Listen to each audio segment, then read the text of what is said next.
America Iran యుద్ధం మొదలై వారం రోజులు దాటింది. చూస్తుంటే ప్రస్తుతం ఇరాన్ యుద్ధం ఇప్పట్లో ఆగేలా కనిపించడం లేదు. మరో 6 నెలలైనా ఈ యుద్ధం కొనసాగిస్తామంటోంది ఇరాన్.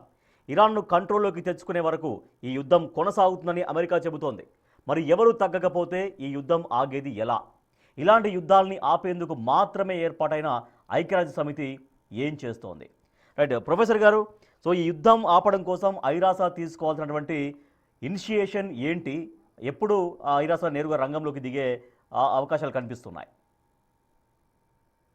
అంటే మీరు ఇంత అమాయకంగా ప్రశ్న అడిగితే నేను ఏం చేయాలి? ఐక్యరాజ్య సమితి ఎప్పుడు రంగంలో దిగి ఏ యుద్ధం ఆపింది నాకు ఇటీవల కాలంలో చెప్పండి.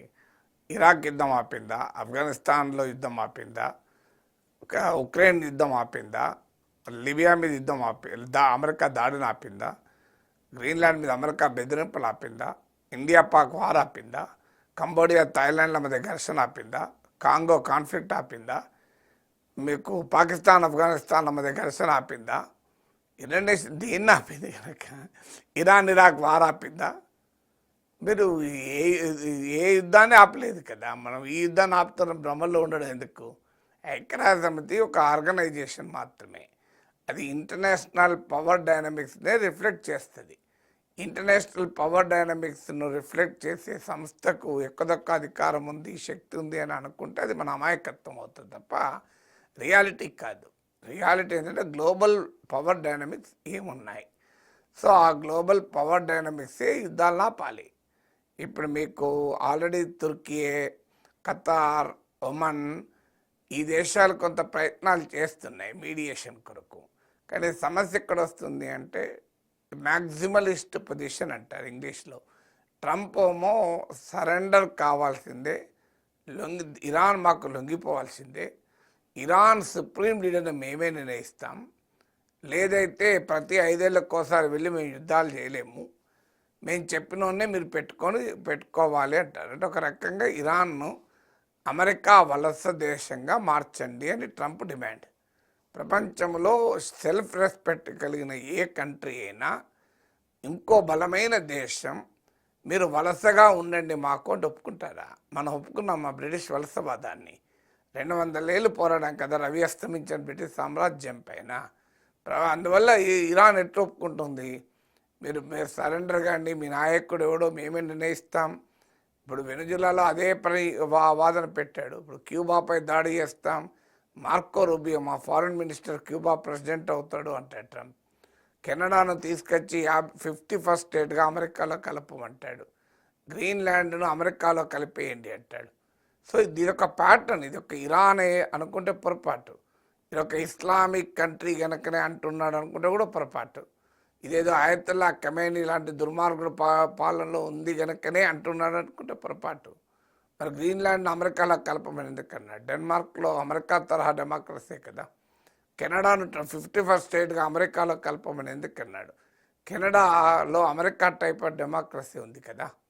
సో అందువల్ల అమెరికన్ ఫారిన్ పాలసీ యొక్క స్వభావాన్ని అర్థం చేసుకోకుండా ఖమేనీ దుర్మార్గుడు, ఖమేనీ 1000 మందిని చంపాడు, ఖమేనీ దుర్మార్గుడే, ఖమేనీ పాలన ఎవరు సపోర్ట్ చేస్తున్నారు?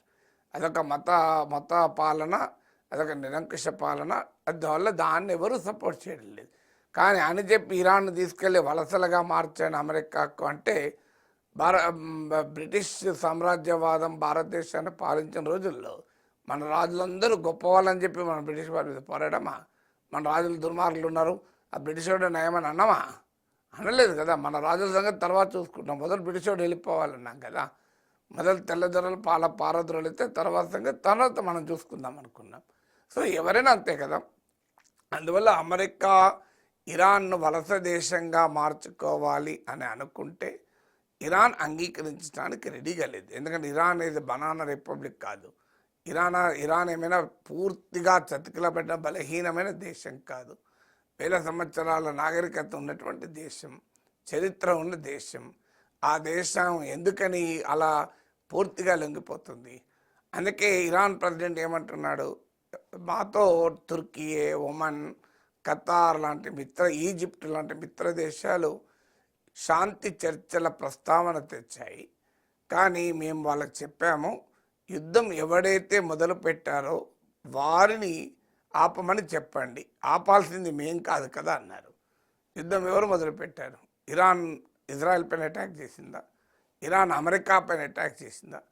ఇరాన్పై యుద్ధం చేసింది అమెరికా, ఇజ్రాయెల్. ఆపాల్సింది కూడా అమెరికా, ఇజ్రాయెలే కదా. 12 డే వార్ ఎవరు ఆపారు? ఇరాన్ ఆపిందా, అమెరికా ఆపిందా? మొదలుపెట్టింది ఇజ్రాయెల్, జాయిన్ అయింది అమెరికా, తర్వాత ఆపింది కూడా అమెరికానే కదా. 12 డే వార్ తర్వాత ఇరాన్ అమెరికా ఆగితే ఇరాన్ కూడా ఆగిపోయింది కదా. సో అందువల్ల యుద్ధం ఎవరు మొదలు పెట్టారో వాళ్ళు ఆపాలి తప్ప యుద్ధం మొదలుపెట్టింది అమెరికా కనుక, ఇజ్రాయెల్ కనుక అవి ఆపితే అప్పటికీ ఇరాన్ కనుక కంటిన్యూ చేస్తే ఖచ్చితంగా ఇరాన్ మనం అడగాలి. అది రెండవది. మూడవది, అసలు శాంతి ఒప్పందాన్ని నుంచి బయటకు వచ్చింది ఎవరు?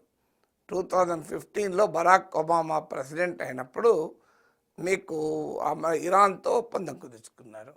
ఆ ఒప్పందం నుంచి బయటకు వచ్చింది అమెరికా, ఇరాన్ బయటకు రాలేదు కదా. 2018లో ట్రంప్ ప్రెసిడెంట్గా అయిన తర్వాత ఇరాన్తో కుదుర్చుకున్న న్యూక్లియర్ డీల్ నుంచి బయటకు వచ్చారు. ఆ న్యూక్లియర్ డీల్ బాగా పనిచేసింది. ఇరాన్ అణ్వాయుధాలు తయారు చేయకుండా చేయగలిగామని ఇంటర్నేషనల్ అటామిక్ ఎనర్జీ ఏజెన్సీ చెప్పింది. ఐఏఈ అమెరికా జేబు సంస్థ అయినా కూడా చెప్పింది కదా. సో అందువల్ల ఇప్పుడు ఈ యుద్ధం ఆపే అవకాశం, అధికారము అమెరికా అధ్యక్షుడైన డొనాల్డ్ ట్రంప్కే ఉంది. ఇక ఆ ట్రంప్ తలుచుకుంటే యుద్ధం ఆగిపోతుంది. ట్రంప్ను ఎవడు ప్రెషరైజ్ చేయగలగాలి? ఎవరు ట్రంప్ను నిరోధించగలగాలి ప్రపంచంలో? That is a big question. America ప్రజలే నిరోధిస్తారా? నవంబర్లో మిడ్ టర్మ్ ఎలక్షన్స్ ఉన్నాయి కనుక యుద్ధాన్ని మెజారిటీ అమెరికన్లు వ్యతిరేకిస్తున్నారు కనుక ఆ మెజారిటీ ప్రజాభిప్రాయానికి తలవంచి ట్రంప్ యుద్ధం ఆపుతాడా చూడాలి. లేదు, ఈ ఇరాన్ యుద్ధంలో ఇక తాను సాధించేది ఏమీ లేదని అర్థమైతే, ఎందుకంటే ట్రంప్ ప్లాన్ ఏముండే అంటే ఏకంగా ర్యాపిడ్ మిలిటరీ సక్సెస్ అనేది లక్ష్యంగా పెట్టుకున్నాం. వెనుజులా తరహా ఆపరేషన్ అని 1-2 డేస్లో అయిపోవాలన్నారు. అందుకే మీరు గమనించండి, జనరల్గా ఇలాంటి కాన్ఫ్లిక్ట్స్లో ఫస్ట్ టార్గెట్ ఫస్ట్ డే పోడు, లాస్ట్లో పోతాడు. మీకు దుర్యోధనుడు మహాభారత యుద్ధంలో ఫస్ట్ డేనే పోలే. మీరు గమనించండి, కర్ణుడు సెకండ్ డే ఫస్ట్ డే పోలే. మీకు దుర్యోధనుడు లాస్ట్ డే వెళ్ళాడు కదా. సో కమేని కూడా ఎప్పుడు వెళ్ళాలి? నార్మల్గా ఈ కాన్ఫ్లిక్ట్లో ఫస్ట్ డేనే పోడు. అమెరికా అనుకున్నది ఏంటంటే 1 or 2 డేస్లో ముగించేద్దాం అనుకున్నాడు. కానీ ఇది ఇప్పటికీ 9 డేస్ అయిపోయింది. ఇంకెన్ని రోజులు నడుస్తుందో తెలియదు. 10th డేలోకి అడుగు పెడుతున్నాం. సో అందువల్ల అమెరికాకు ప్లాన్ ఏ సక్సెస్ కాలే. ర్యాపిడ్ మిలిటరీ విక్టరీ అయిపోతుంది.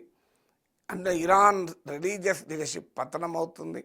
ఇరాన్ మిసైల్ కెపబిలిటీ నాశనం అవుతుంది అనుకున్నారు. రెండు జరగలే. ఈ రెండు జరగకపోయినా కనీసం ఇరాన్ ప్రజలు తిరగబడతారు రోడ్ల మీదకి వచ్చి, అది జరగలే. అందువల్ల వాళ్ళ ట్రంప్కి ఏమీ అర్థం కాని పరిస్థితి. అందుకే ఒక్కొక్కరు ఒక్కో రకంగా మాట్లాడుతున్నారు, ఏం చేయాలో తెలియక అసలు ఈ లక్ష్యం ఏంటని. సో అందువల్ల ఇదే పరిస్థితి కొనసాగితే geopolitical, geoeconomic pressures వల్ల so Trump early success declare చేసి మేము కమేని చంపాలని వెళ్ళాం, చంపేశాం, అయిపోయింది ఇరాన్ ఆపరేషన్, ఇరాన్లో మేమే గెలిచామని ప్రకటించి వెళ్ళిపోవాలి. అది రెండవ పాసిబిలిటీ.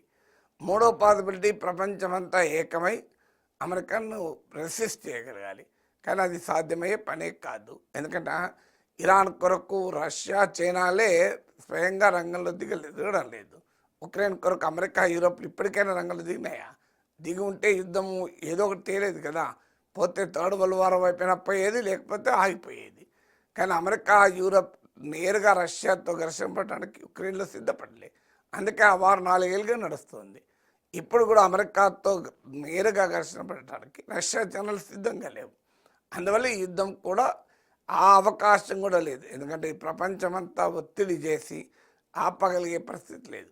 అందువల్ల ఇప్పుడు ఇటు లెఫ్ట్ టు ట్రంప్, యుద్ధం ఆగుతుందా లేదా అని చెప్పడం.